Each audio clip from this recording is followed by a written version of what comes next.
Hey everybody, Cal here, bringing you episode 26 of our Necromancers Let's Play of Total War Warhammer. Last time, we had just, for the first time, I guess, managed to get our teeth into the Dwarves down here outside Grenstadt. Disposed of two of their armies.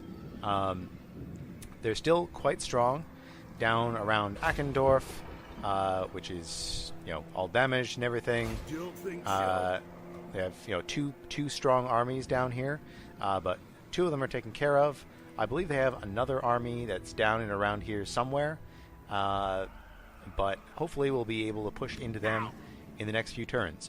Between the episodes, I've just gone through and merged some of the units in these various armies that were particularly weak, just because that's not very interesting to watch happen. We also, last time, attacked Puipir of the Red Horn tribe, but unfortunately due to a misclick, he got away, and we weren't able to follow up and finish him off for good. So, I mean, with any luck, he might head up the mountains towards the Dwarves there, but we got him out of our lands, and that's the main objective that we had. What we were about to do is move Rickert just inside of Western Sylvania here and deploy him so that we can... Oh my god, this goes from 9,000 to 6,300, so that's 2.7k, so 2,700 money from just doing this with this instead. Now this gives access to Blood Knights, Hexwraiths, Black Coach, Morsh Engine. Where do we get the Black Coach from? Is that the... Can we recruit Black Coaches? I think it might be in here somewhere. What? No, hang on. Let me look at it. I forget where these things... okay. It's the Vampire Keep. So we need a Vampire Keep to do that. So, I mean, we might put one in. Because we kind of need the Blood Knights against Chaos. Kind of feels like compromising on our principle of Necromancers only. So maybe we'll avoid that and just play the game without Blood Knights, even though Blood Knights are really cool. Yeah, I don't know. If you have a strong opinion about that, leave a comment below. Now I think that's all of our forces taken care of. Abarash hasn't done anything. Melchior is a level. Let's go ahead and leadership when attacking. I kind of just want whatever will help him the most now. Skeletons, zombies, crypt ghouls. What is the garrison here? Mostly crypt ghouls and some zombies and some graveguard. And he has just skeletons in his army. So I think that's the best option there. Unless recruitment costs, Scourge of the Dead. This is just straight up leadership for everybody. Yeah, I think the Unliving Host is the best option. I'm not sure if we're going to be able to get to any of the other stuff. Yeah. So that's what we're going to do. And we're going to go ahead and turn 115. It was a very eventful turn. Most of it occurred last episode, but we got a lot done. So I'm hoping Chaos goes up against Bretonnia and they hurt each other. Makes my job easier in the long term. Okay, what are they doing raiding Nuln? Come on now, guys. What are you... haven't seen much of Norska down here. This is going to be them declaring war, I think. For it is music to mine ears. And they declared war. I'd say that's a kind of a bad move, but I mean, with two of my armies within striking distance of their cities right now. Here's some more. Ugh. They just don't quit. Okay. Income's negative again from all that raiding. Favored for Hildegard. Ambush outside Kemperbad. Okay, tribute. Public order +5 all provinces for 10 turns. That's not a bad deal. I don't need growth at all, so I may just pay for the tribute. Raiding by Hellcroft in Nuln. Sterling, we have this guy raiding here, so that's very annoying. It's not ideal. Wonder, can we get? Are we within range of? Not within range to do anything about that. But public order is quite stable here. I guess the vampiric corruption is setting in, and looks like chaos have gotten out of our hair. I think they might be raiding Helmgard here. Correct down corruption. I'm not sure. But yeah. So things are. This is very annoying. These guys just keep on raiding us. It's just terrible. So we could switch into normal stance, move up here. Dark magic is mine to command. So undoubtedly the beastmen are laying in ambush up there. Not a ton of dead to raise. We could recruit some units. Don't really want to wait more than a turn, so 4 Crypticals would be helpful. And then we can just raise some more dead and push up into the mountains. So we can do that. Income is suffering, but kind of has to be done. Okay, Hildegard has gained a level. And what do we need here? 16 leadership on a specific unit targeted. Terror for a given unit is not particularly good. This would reduce the cooldown of Soul Blight. I mean, the armor reduction is quite helpful, but I think maybe we'll just work on keeping her alive. Putting her on a horse would help. Melee attack, I mean, does have decent armor. Does have okay melee defense now. Increased leadership will just get her killed faster, really. So I think put her on a horse. That's the best thing to do for now. And if we can get her on a flying unit, then she can be hurling fireballs down at the enemy. Go into regular stance here. We would like to start moving down this way. So we'll head up to here. I need more minions. And Gustav will follow along. Maybe you can actually go up a little bit. Oh, no, not in force march. Not in force march. Don't. Oh, not in force march. So why can he move so much farther? That's strange. Until von Vongelberg has garrison again. That's really annoying. Does mean that Grenstadt doesn't have walls just yet. So okay. Well, Jürgen has to get the heck out of here. So we can do that. Strike out. Now he'll be regenerating instead of decaying, which is all to the good. Lots of zombies and things will come from his army, head down this way. Wonder if Kemmler and Helmut Gorst should maybe start attacking Meitel Vongelberg. Why don't we send up our agent to see if they have any armies here? They do not. So it might not be a bad idea, actually, to attack this for now, get them out of the way, and then when Jürgen's army is down here, then we'll have 3 armies to push in against the dwarves here. It does mean that we're cutting it pretty close. In fact, yeah, it does mean we're cutting it pretty close with these armies. But this army is falling apart here. I wonder. This balance of power is getting better every turn because Grombrindl's army is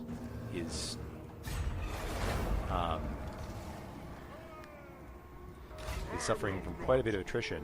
So I think next turn, I mean, if they attack in the next turn or two, that's not going to go well for them. We can assault the garrison here. That doesn't really look like the best option, though. So Gustav can get in here, and then can we get Kemmler in range to reinforce? I don't think so. That was a bad call. Okay, so I think we will bring Gustav up here, just in range to go into ambush, so that if either of these armies decide to try anything sneaky, we can deal with that. We'll send Gregor up into the mountains here, just so that we have vision on what these fellas are up to. And Rickert can head into eastern Sylvania. This is going to really crush our income, though. What can we do about this? Foresee destruction. I mean, we could declare war on them. I'd like to build this, but it's gonna put us in a pretty precarious spot. Pretty precarious. I think I'm gonna move Abarash into this region here. Yeah, I'm not very pleased about what Chaos is up to here at all.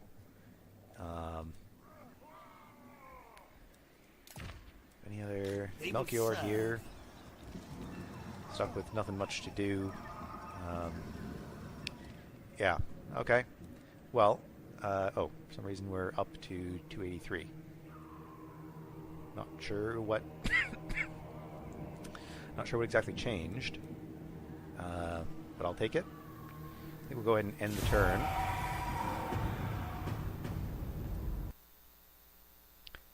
Okay. Hi guys. And then it got very quiet because somehow I turned my microphone off and on again, and it looks like we lost the audio channel. So I'm just going to do voiceover for the rest of this episode because normally I would go back and replay this just to give you my in-time report about what's going on, but I actually went ahead right after this episode and recorded the one after it, and that one recorded just fine as far as I can tell. So rather than trying to recapture the magic that was episode 26 of the Vampire Counts Let's Play, or I guess Necromancers, I always get that wrong. I'm just going to try to do voiceover. So after this intro here, I'm just going to I'll watch the video with you guys, and I'll try to tell you what I was thinking when I did things. Okay, so Faldorf, I'm probably looking at building things here. I don't really see that I could hold on to that. The vampires or necromancers. I don't know why I'm getting this wrong all of a sudden. Necromancers are in a better position now with the dwarves. There's Karakern that we're at war with again, and I was getting increasingly worried about. And there is Ludwig's rebels there, which are in range. So I think I go in here and attack them. No, I think I was afraid of these two dwarven armies creeping up behind me. Although no, I believe I do go in here because I can do something tricky with pushing the dwarven armies away with our superior forces. It might not be this turn, might be next turn, because Jürgen the Scarred here has a better army, has better units for fighting dwarves. I think he was specifically recruiting this up just for this. So I think we swap the units over, and then next turn we go in, and we'll go ahead and take out the rebels there. While we're here, I can give you just a few updates about where the campaign's headed and such. You may notice that the Lizardmen campaign that was going on in parallel with this one has sort of shut down.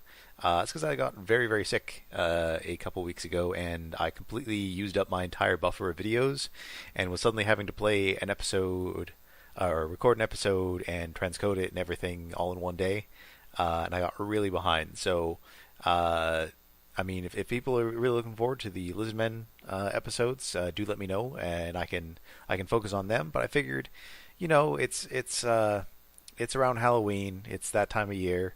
I should be focusing on vampires, necromancers, spooky, scary spooky, scary skeletons and such.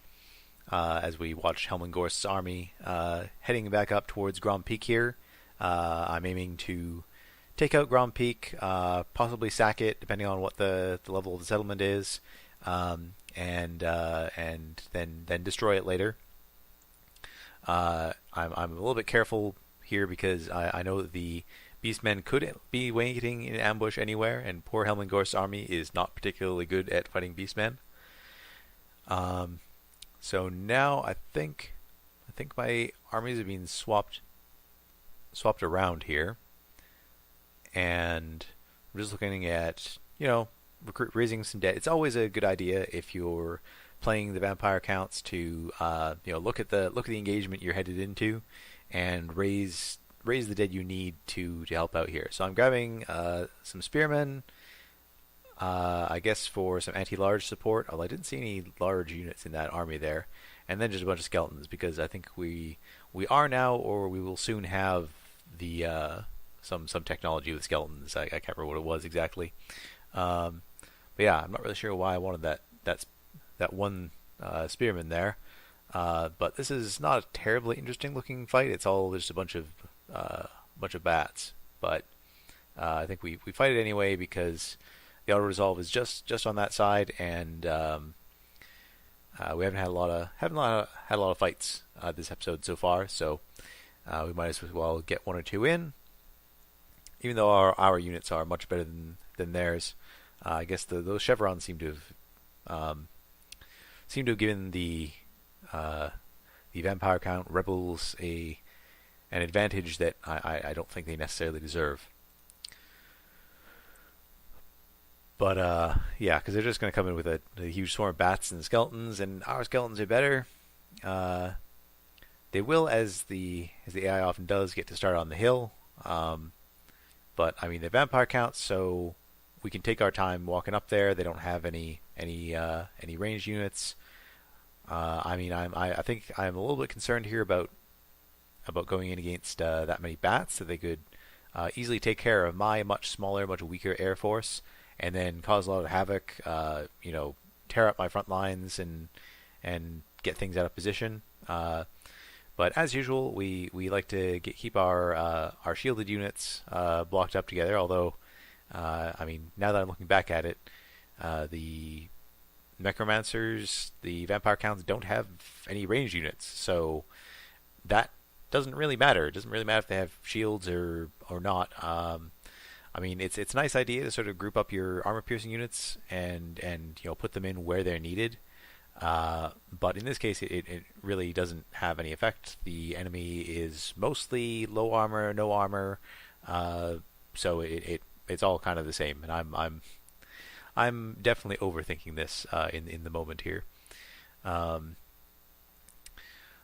corpse cart, as usual, try to keep the corpse cart in the middle of the fight, because it's very slow, and you want to make sure that as the engagement moves on and your units move around, the corpse cart is somewhere useful. I'm also not really sure why. You may have noticed that in this Let's Play we've only ever recruited the base corpse cart once or twice at the start of the campaign, and later on we resorted to just using Raised Dead to get them, because Raised Dead you get them instantly, whereas if you recruit them normally it takes 2 turns, and I don't think there's even any recruitment bonuses to buff up their level or anything. So it's really very, very strange game design. I think either the multi-turn recruit units shouldn't be available for Raised Dead and you should have to get them through recruitment, or they should have some sort of bonus for you getting them there, or I guess the easiest thing would be that they cost more. Anyway, so that's a very nice shot with the fireball from our vampiress here, and then trying to go in there and get a Spirit Leech off on their lord. The range though on Spirit Leech is very, very short. It was not, at launch for Warhammer 1. Spirit Leech went for miles and did tons of damage, but yeah, here you'll see we'll have to veer off because we're charging the spearman on a horse, which is generally not an excellent plan. But we can toss in some more fireballs here, it miscast or hit the ground or something. I'm not really sure. And then we get our spirit leech on the way back. So probably he'll regen by the time we get up there. But there's no point not trying to get some early damage in where we can. And if nothing else, we'll get him close to the regen cap. Carefully, almost getting my my vampire, my only vampire in all of my forces, caught there. Yeah. So one thing that I've been thinking about is, I do have this one vampire in my army, and I'm not sure. I'm not sure if I think the main point that I was trying to get at with the campaign, the theme was to make sure that we used Necromancer Lords, because Necromancer Lords are not very well used. I know Necromancer Heroes are used all the time, because basically they do everything the Necromancer Lord does, except you can also have a vampire as a lord, and the vampire lord has the added advantage of being a melee lord, and so if he gets into a fight, he doesn't just instantly break and die. Now I've been having a pretty good go of it. I think it's been reasonably entertaining, running around with all these creaky old casters. I've been having a good time, at least. But one thing you may have noticed is that I'm not recruiting a lot of Necromancer heroes, because what would be the point? I have Rickert, who I use just basically to reduce the cost of buildings, but I don't have any in the armies. And as you can see here, the vampire hero is sort of gone on its head. So I think I'm not sure. Oh, and we're queuing up for a Wind of Death here, so I'll talk about that instead. I've been trying to position Kemmler the entire fight to get a Wind of Death in. I'm really excited about this one because it swoops through there, moves their units all over the place, and then I kind of turn around and look, and it does not all that much damage. Especially compared to, Warhammer 2 is out now, and I'm sticking with this campaign because I started it here. I plan to finish it. And also, Mortal Empires is out, but there's there's some complaints about some bugs with the older races there. So even if I wanted to jump in and start with vampire counts right away, it doesn't seem like a really good time. Whereas Warhammer 1 is pretty fully balanced. It's in a final state right now, so I think this is going to be a solid playthrough to take all the way to the end. And I'm really enjoying playing it. I don't think there would be much time for me to do this playthrough any other time. Kemmler didn't get Krell until just this final release. This is basically the only time that would have been available. Anyway, so in the fight here, we're trying to take care of enemy leadership here with Krell, we popped him into some swordsmen just to try to scare them off, and now we're rushing them at their lord. Krell should do a good amount of damage against the this is lord type. I keep forgetting what they're called. But the unarmored vampire lord type, they're very, very squishy. I've never found them good. Actually, I think I like Necromancers better because they get more magic. But as you see, he goes down real fast with Krell beating on him, and the rest of the army is not long to follow. So with that, we have a close victory against the Vampire Crown Rebels here. And pretty good showing all around. The Grave Guard especially did really well, but they were just basically beating on lower tier infantry, and that's just what you're going to see in those sorts of cases. Our vampire did fairly well. The Crypt Horrors didn't really. The fight didn't go on long enough for the Crypt Horrors to really matter here. I don't want to give too much away, but in the next episode or so, you'll see some Crypt Horrors do some stuff. So don't worry, they're a good unit. I don't think I've really fully appreciated them until now because I think I've been using them wrong. I've been sort of sticking them into my infantry line, but when you sort of take them as you treat them a little bit like cavalry, like a big slow cavalry. They work much better. Trying to get in there, flanking around, and then one key thing is to pull them back out and just let them stand there. Yes, and here's something important. The Cloak of Mists and Shadows, morbidly questing after the secrets of death, the Necromancer deeply steeped in the lore of the dead stands at the threshold between worlds. This quest got aborted, and I was really upset here because it was because the Empire provinces died, but they might come back, right? So I was like, oh, come on now. But as it turns out, it just gave me the next step, and I just didn't get the total dark magic there. So the next stage of the Cloak of Mist and Shadows is here. King Marbad fought alongside Sigmar himself in the great wars that saw the birth of the Empire. He fell in battle against a greenskin horde, sacrificing himself to save the man who would unite the tribes of men into the Empire. Such greatness of spirit is a noble thing for most men, but to Kemmler it represents only a potential source of power waiting to be tapped. Marbad's tomb will doubtless contain vestiges of his spirit, and Kemmler intends to bend these to his own purposes. Texts looted from the Empire's scriptorium indicate a location somewhere in Midland, but the exact site remains a secret, almost certainly to deter activities of fiends such as Kemmler. He dispatches an agent to search Midland for further clues. So we have to deploy Banshee Hero to Midland. And we've had a few turns where we could have recruited a Banshee for this task. We haven't, mainly because our income has been in the garbage. We got another black cat. We seem to be just like drowning the thing. I don't know what the percentage drop rate is on those, but there's black cats everywhere. Which I mean, I guess if you have a world-spanning empire, finding black cats should be pretty easy. Yeah, so this is the trick I was mentioning, where we push away the dwarves, and then we can swap out Melchior for Kemmler, and that will make the garrison much more powerful. So the dwarves shouldn't be eager to attack something like that. So we'll send Melchior on his way here because he won't be safe outside the city walls at all. But the plan is basically to swap out Kemmler for Melchior, and then with the Eichendorf garrison there, things will be good. I mean, Eichendorf has been under siege and almost falling for turns and episodes, and the enemy just never seems to bother finishing the job.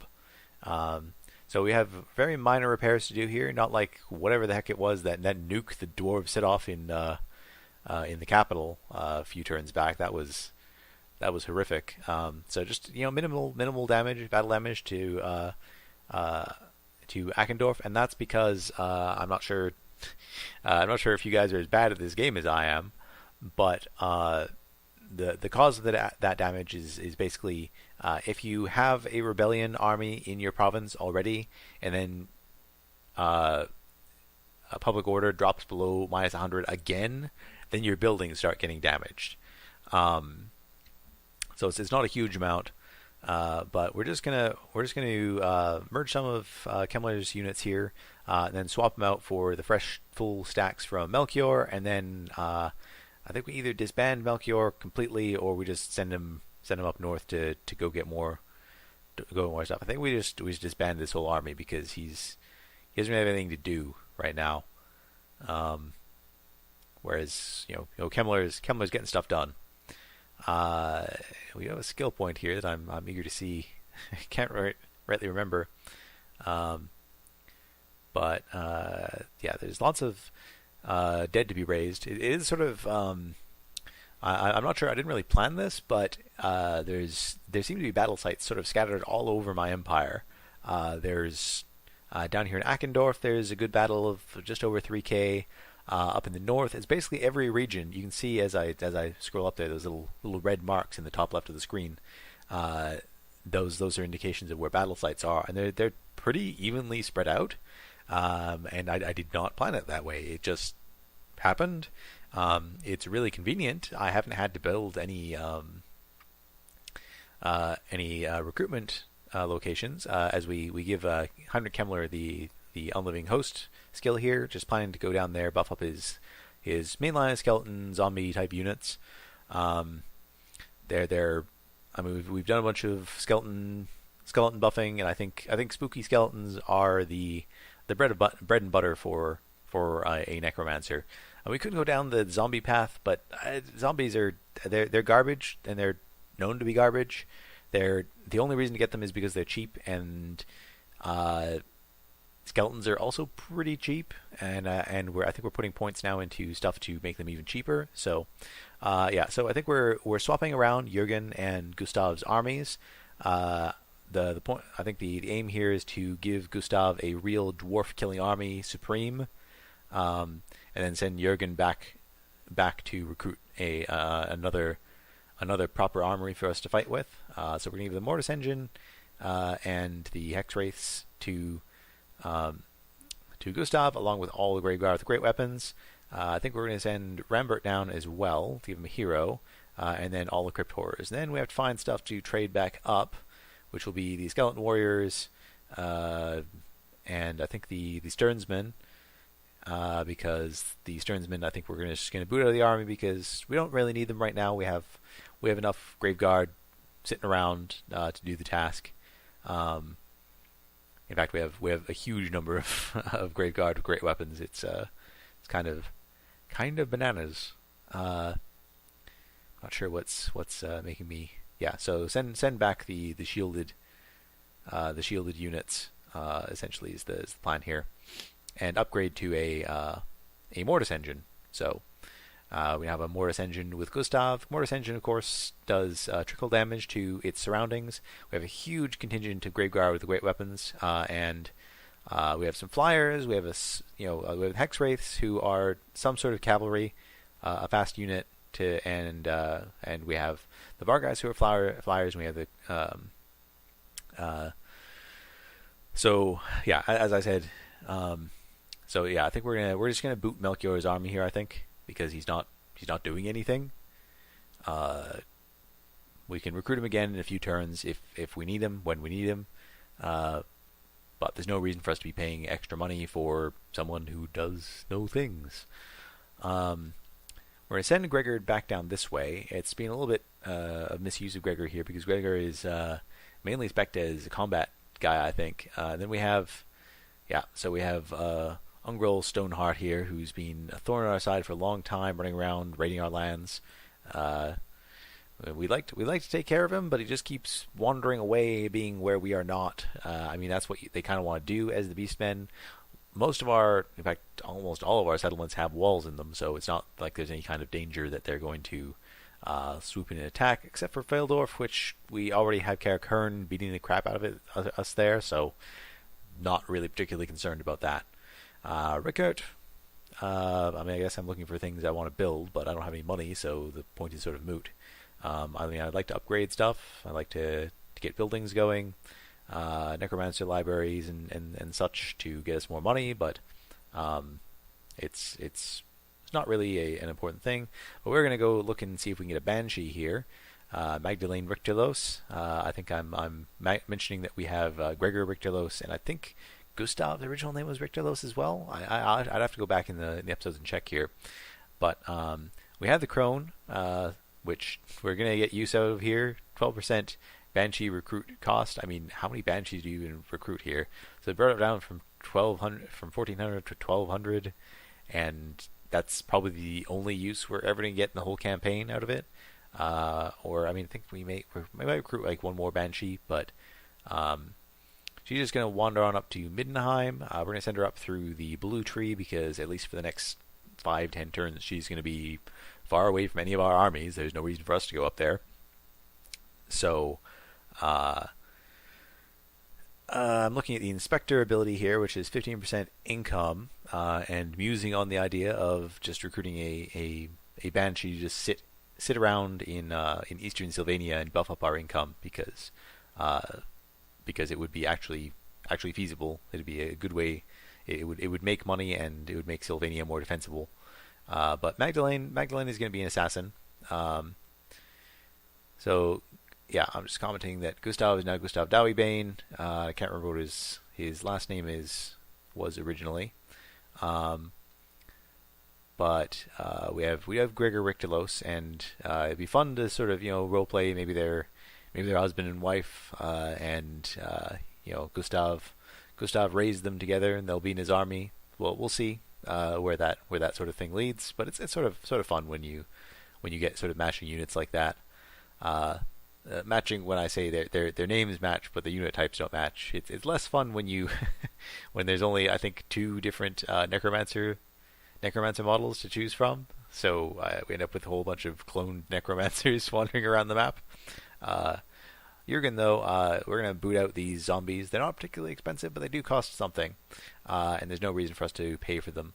I think next turn I will realize that those Stearnsmen are similarly not doing any work right now, and it would be better actually for us to disband them, because then we could recruit them in any regions that we own throughout the whole map as they are needed, rather than just sort of sitting on them and paying for them when they're just going to be wandering around in our own land doing nothing. So the dwarves come back in here to siege us for like the 15th, 20th time. And they bring another army out of the fog of war there. It's been continually frustrating fighting against the dwarves because they won't fight on even footing anywhere. So yeah, we have Alric here with his army of iron breakers and hammerers, which is completely crazy. I don't know what I'm going to do about this one. I mean, it's a very small army, but it's very, very, very elite. It's gonna be quite a challenge to take that out at any point in the game. I mean, I don't doubt that it can be done. It's just at what cost to my own forces. That's always the trick with a campaign. Is it's fine if you win the battle, but you have to win it well enough that your army is not in tatters. Because if you are, then your enemies will turn around and squish you like a bug right there and then. So we have raiding from the Redhorn tribe again, just wandering through our lands. I think they've actually gone to a less prosperous territory, so now that's slightly better for us. But we don't really have any forces to devote towards them. We're busy thinking about dwarves right now. That's what's important, dwarves. And the beastmen not really our main concern. I mean, Gregor will try to thin their numbers, not succeed because he doesn't have any points put into making him better at that. And Abarash is looking at maybe trying to go in against Hellcroft here, but we'd like to not anger the Chaos forces until we are actually ready to attack them. So we'll be waiting a little while on that. But right now we're mainly worried about the fact there's like 3 dwarven armies sitting right here, and the dwarves are still rank 1, mainly because the greenskins appear to be focused on each other down south. As you see, there's Grimgor, even though he's rank 9, he's and he is at war with the dwarves. He's not doing anything about it. It doesn't look like the dwarves and the greenskins are actually fighting each other. The dwarves are basically busy fighting me, while the greenskins fight one another, which is it's quite frustrating. But in we go. So I'm explaining this in the campaign as well, that I noticed that the greenskins are busy fighting one another as opposed to fighting the dwarves as they are supposed to, or at least as I would prefer they did. So yeah, once again, as I was complaining earlier, the dwarves basically are just refusing to fight us on any kind of fair footing here. So we have to sort of push in, and if we can get our reinforcements in close enough to the smaller army the one that was Throny Stone Shatterer's army, then Heinrich can attack him, and he will pull in the reinforcing army next to him. If we go in against the reinforcing army, then it will just run away. So I think we do end up doing that. I'm just checking what else our armies have to do. Jurgen is just going to be heading back to Western Sylvania to recruit some more Graveguard for us, or whatever we need. Because in a few more turns, we do have a few buildings that are completing that should give us a good boost of income. Getting Magdalene moved back across the map where she needs to go for our quest. Looking at her items, I think we're going to give her some of these black cats and restless spirits because we have just heaps and heaps of them. I'm looking right now for a I was looking for an item to give her a movement range, but they're on Kemmler and other important lords, and I mean, even though I'd like her to get there a little bit faster, I'd prefer for Kemmler to not get stuck somewhere terrible. So that's all she gets. Yeah. Up the mountains here, Helming Gorst is looking at going into Grand Peak. I think it's just out of range here. So I noticed that I'm not taking any attrition, though, which I guess we got our vampiric corruption high enough. So we're just going to fill up the rest of the army, get just far enough across the border to raid it. I think that's the plan, and then we'll give us a little bit of extra income. We notice the Red Horn tribe army here, very very beaten up. Not anything to be worried about right now, but a few more turns of raiding and they will be back up to strength. Hopefully, I'm hoping that they're gonna just sort of wander up into the Dwarven lands rather than come back down to bother me some more. But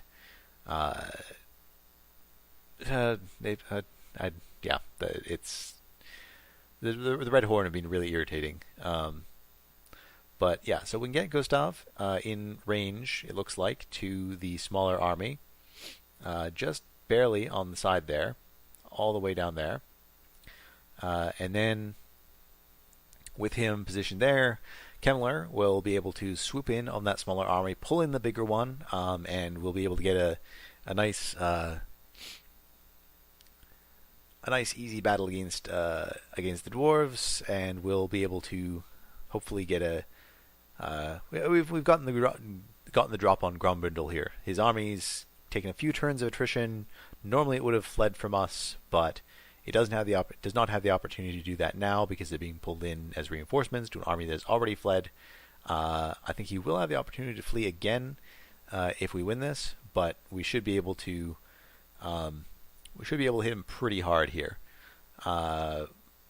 So I think we're going to fight the battle, even though it's not a difficult one, just because these dwarves are really being harassing me, really being a thorn in my side. So we're going to see if we can get them finished. Now the main army is very small. It's a lord and some slayers. If I went directly in against them, now the Slayer, I mean, we do have really good units, but the Slayers will probably not all die by the time the other army gets in. The other army has artillery, so we're going to try to get up to the other army wherever it comes in on the map. If I remember correctly, I think our reinforcements coming from behind, and theirs coming from the far left. Yep, okay, in the corner here, their reinforcements come in right like that, and so we'll deploy over there and try to get the jump on the reinforcing army. I mean, not that we need the help because our army is much stronger than theirs. But yeah, so we're going to go ahead and make ourselves a strong sort of center line here with some skeletons, just to give us some width. Not really sure why I put the spearman in the middle there. That was sort of a strange choice. But we'll put the grave guard in on either flank to try to sort of swoop around. I think we're going to group one unit of grave guard, or 2 units of grave guard with great weapons, with a crypt horror on either flank, just to see how that works. Give us some terror with our armor piercing. The crypt horrors are much faster, but I mean, under this sort of range, it shouldn't matter. The bats, again, just a fodder unit, hoping to swoop in and do damage where we can. Get the corpse cart in there as well, and move up as close as we can get, because we just want to wrap around that dwarven army. Don't let them move anywhere. We don't have any cavalry to chase them down, so if we can just keep the dwarves stood still, that would be best. Pushed up against the side of the map.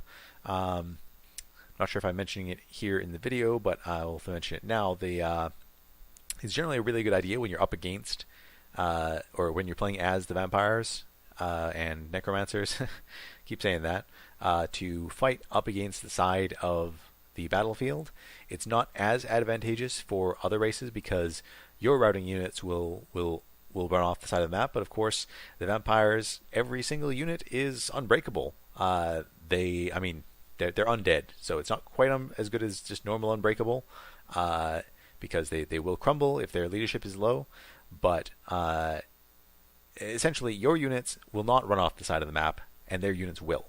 So that means that it's always a good idea for you to be fighting at the edge of the map. Never a good idea to fight in the middle of the map if you can avoid it, because your units won't go anywhere. So just trying to get into their back line here. It's a good hit from the cannon, point blank cannon fire there on the right, but we should be shutting that down rather quickly. And now I'm just frantically trying to control two huge armies as the second one comes in, and basically managing to just sort of mismanage both. We see a little gap here, so we're going to try to send in our vampire. We need to keep health up in this region on the left here, but we're also going to curse their units, buff up ours with Kemmler when we get a moment, tossing in some magic there. Not optimal against the dwarves. We're going to throw 2 fireballs there with our book ability. I notice that our corpse card is getting torn to shreds here, so we just go ahead and buff up the health on that side of the battlefield. This particular battle, we don't have a ton of Winds of Magic Power Reserve, but Kemmler does have Master of the Black Arts and Arcane Conduit and an item, so it kind of all works out. On the left-hand side, we basically dealt with most of these ranged units, but they keep coming back, so we have to keep on top of that, because those flanking units do not have any shields. They are very susceptible to missile fire. They're probably not going to die, but we're going to take some damage, and there's a bunch of other dwarven armies right nearby, so we have to be very careful about how many we lose in this battle. As you can see, these ranged units just keep on coming back, and we have to keep on top of it. I notice our Mortis engine, all kinds of things, are just sort of sat around in the back, but then I just get focused in on these units here. Keep on keeping their units cursed, reducing their armor, making them more susceptible to our attacks.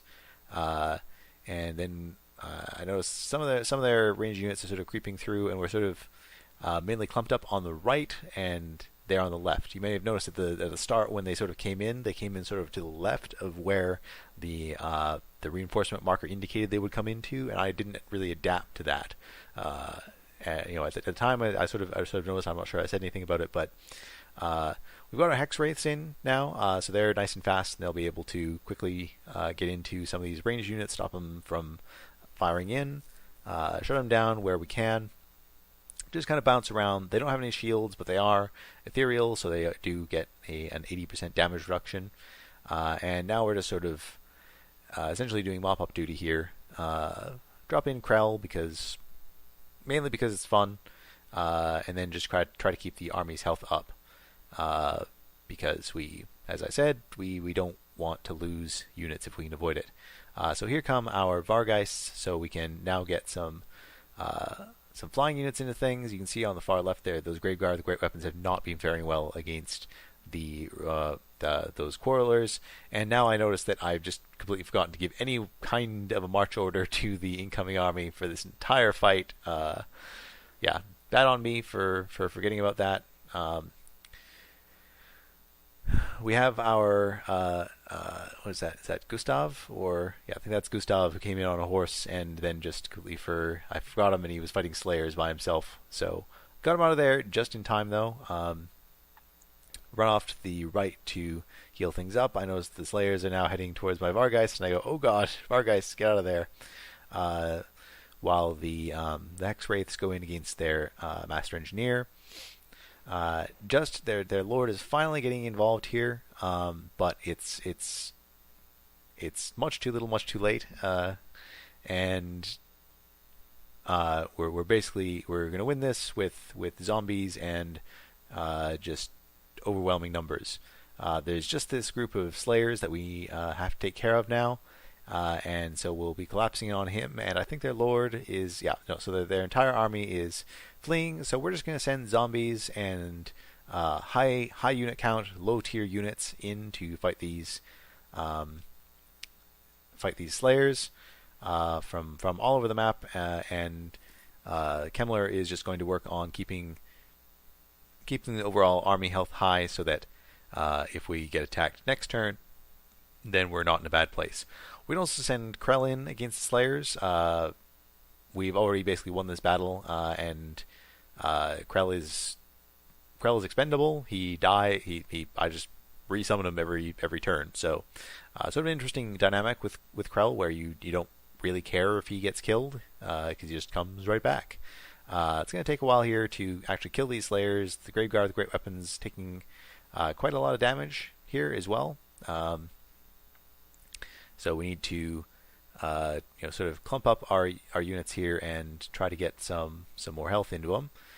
Here Gustav needs a little bit more health. He overcasts, blows himself up, but got to keep our Winds of Magic flowing, as we like to say.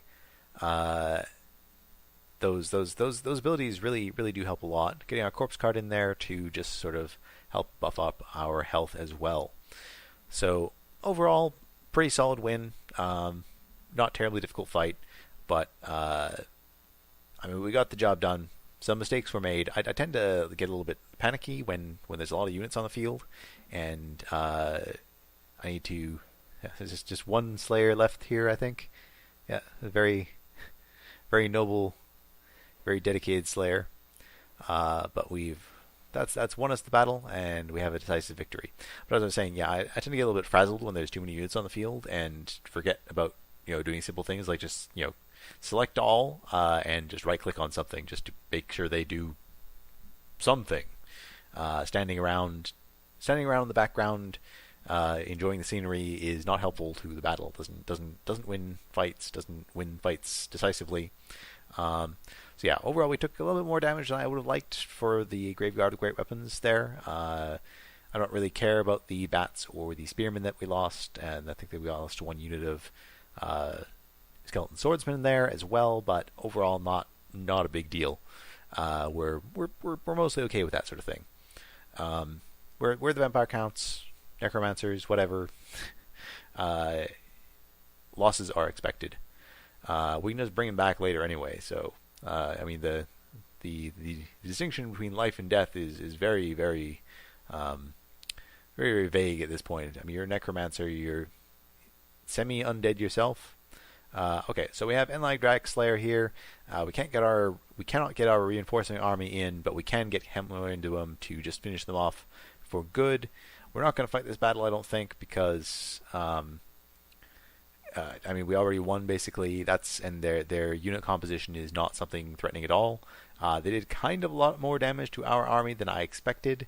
I guess the Our Resolve figured, yeah, their grudge throwers just shot at you while you walked slowly towards them. So perhaps I should have fought that one, but we won it anyway, with losses that were heavier than I would have liked, but not too heavy. Gustav can get back behind Akendorf, and Kemmler can get into Akendorf, the added replenishment, and we're basically now safe. That Dwarven army could come in and maybe do something. If there was another Dwarven army nearby, we are our extra point into developing host for Heinrich Kemmler, just buffing up his general skeletons and zombies and things. Just checking to see if the dwarves are willing to give us any diplomacy, but we've dropped them down. I believe at the start of this episode they were rank 1, and now they are rank 4. They do hate us a lot, though. We are at below minus 500, dwarf hatred, which is incredibly high. I've never seen it that high. Interestingly, the orcs don't like us all that much for taking care of the dwarves for them. They're way too focused on one another, I think. That, or I've seen some weird things a couple times with like the orcs recruiting just too many heroes and not having enough income buildings to support them, and so just all their armies are at minimum fightiness. They're just wandering around hoping to die in the Badlands there. But hopefully that's not the case. Hopefully there's something down there that can come up and help us with these dwarves at some point. or not, or we'll just deal with it ourselves. But here we get some walls put into Grenstadt. We're going to get proper walls, not just reinforcements there. So that'll be good, especially with the dwarves and Carrick Hearn at war with us. We're repairing things here. There's 2 dwarven armies I'm poking around with, looking at how there's still 2 quite threatening dwarven armies lined up against us. So in the next turn or 2, we'll see how that all shakes out. But right now, I'm thinking about getting Kemmler moved up towards Midland, because there is going to be a quest there. Rickert basically has nothing to do right now. They am contemplating getting another Banshee here.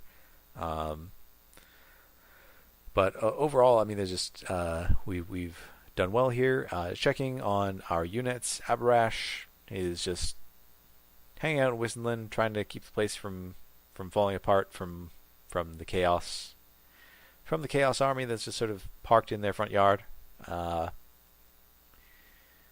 Kids, get off my lawn! Come on now, what are you doing here?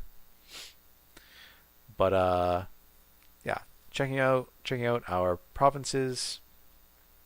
Overall, public order is improving quite significantly in the eastern border princes. It's been under siege and raided for a long time, but no one's actually done a siege battle of it, which is sort of annoying.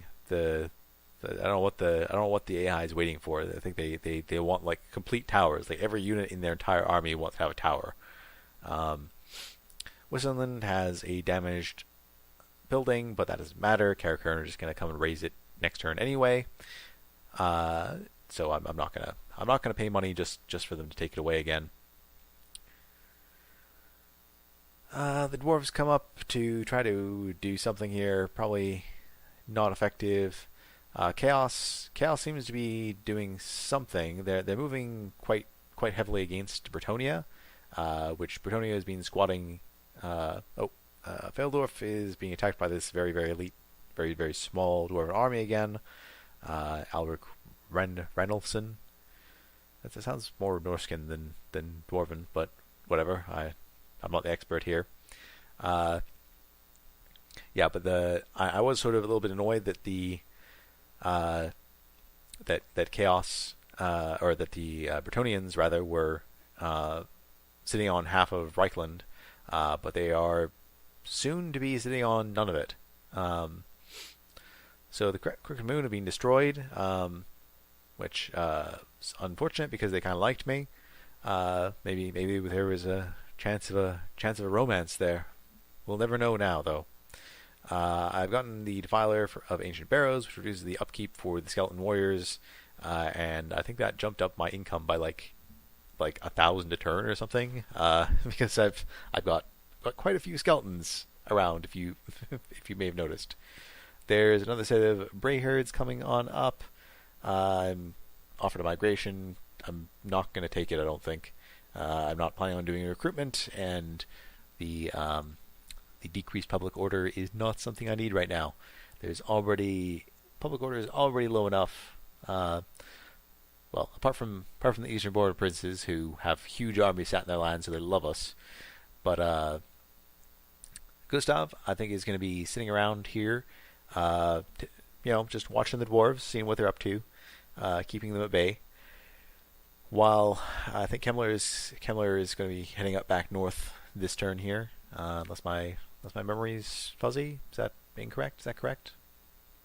No, I'm just going to admire Gustav's army here. I don't know what I'm doing here. This is okay. Are we trading units? Trading units. Okay, so I think maybe Gustav has too many. Yeah, we're going to send Rambert down with. Are we going to send Rambert down with Heinrich? Yeah, Rambert goes with Heinrich. And I think Gustav has too many Graveguard with great weapons. But we could use, so we're going to put some more Crypt Horrors into our army.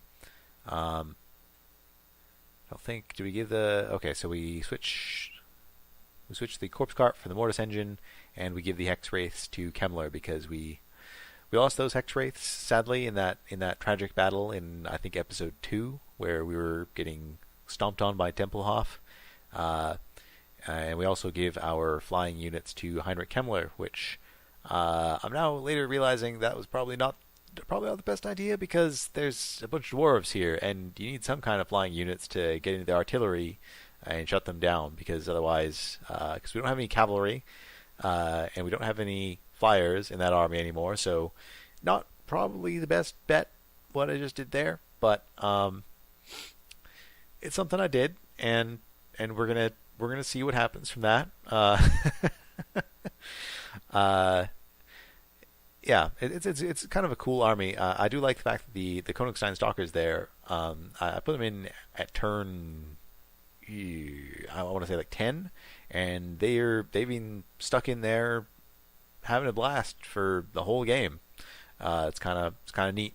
I should really get in the habit of actually naming all my units, just so that stuff like that, or at least your the first time you get a nice stack of 20, and then you can see which ones survive till the end of the game, because especially with all the bonuses that you have to buff up the veterancy of your units, you don't get a sense of which of these units have been with you from the start so much anymore, or at least not with the vampire counts, at least, which have tons of expendable units. Okay, so we're gonna go in here for a nice tasty sack of